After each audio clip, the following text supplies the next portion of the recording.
What's up, everyone? Brandon with Strict Vision Athletics. Okay, so we're going to talk about how to properly bench press using the squeeze bar. So I like this question because there's a lot to talk about. The bar itself has a bit of an explanation needed before you even put weight on and start going. So before even starting, you have to understand that this is not reflective of whatever weight you would do with the traditional fixed power bar. I will tinker with 245, 255 on a bench press for reps. That's about how high I will go.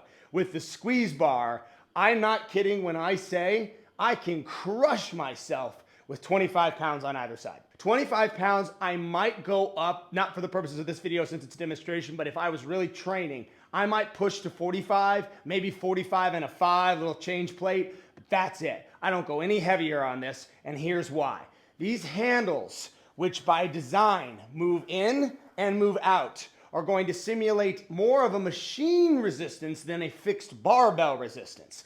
Meaning, as I go down and as I spread and I go wide, and as I come back, the resistance can stick. It can get hard. When setting up, I have implemented fat grips into every exercise I do with my squeeze bar. As you can see, I've got one here in the center, and I've got two on opposing ends here at the very end of the barbell. And each one serves a very important purpose. And this is actually kind of a critique of the squeeze bar that I think they should pay attention to. Your grips without these fat grips on here will come together into what I call no man's land. So in the center of this bar, and as you can see if you get close, you've got two sets of knurling that go in opposite directions. In the center, you have none.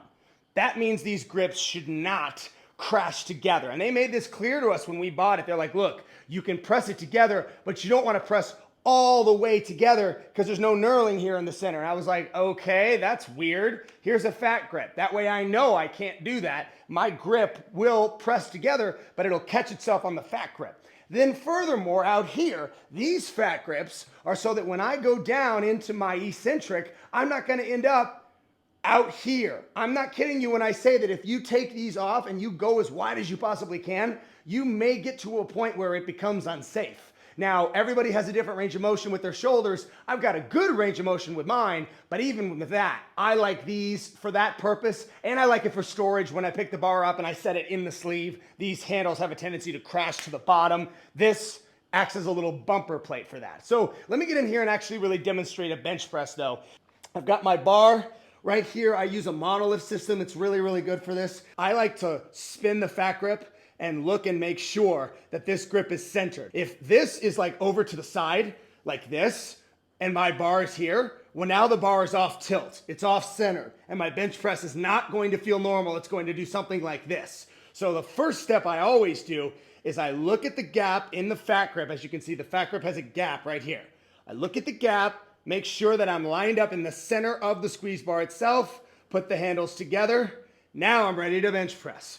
Once I do this, I press up, and now I'm ready to go. When I come down, I spread apart as wide as I can until I feel myself touch the rubber on the outsides. Then I press up and press together. So for me, it's rubber to rubber, rubber to rubber. And see, I'm hitting this a little bit too fast. I like to time this with my eccentric. So as I come down, slowly, slowly, slowly under control, boom, I should hit my chest and hit the outside fat grip at the same time. So this is not just a test of how much power do you have getting a bar off of your chest. This is a test of how can you act when you have this much tension, and how do you react when that time under tension is expanded. As I come down, if my timing is off and I don't hit these in time, I'm going to have to spread them apart at the bottom. But if I do it right, it should come down slowly, slowly, slowly, touch, press, and finish. Furthermore, if I get to the point, as I said, where maybe I get to here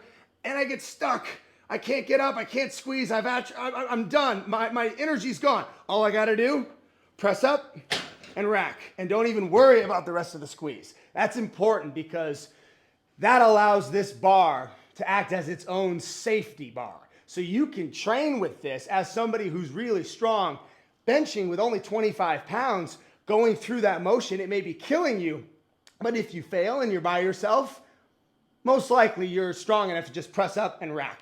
forget the rest of the squeeze, and just get it back. I can't say that enough. The squeeze on that bar is what makes this bar really difficult. But I hope that helps you guys out, helped you get some tips for bench press on the squeeze bar.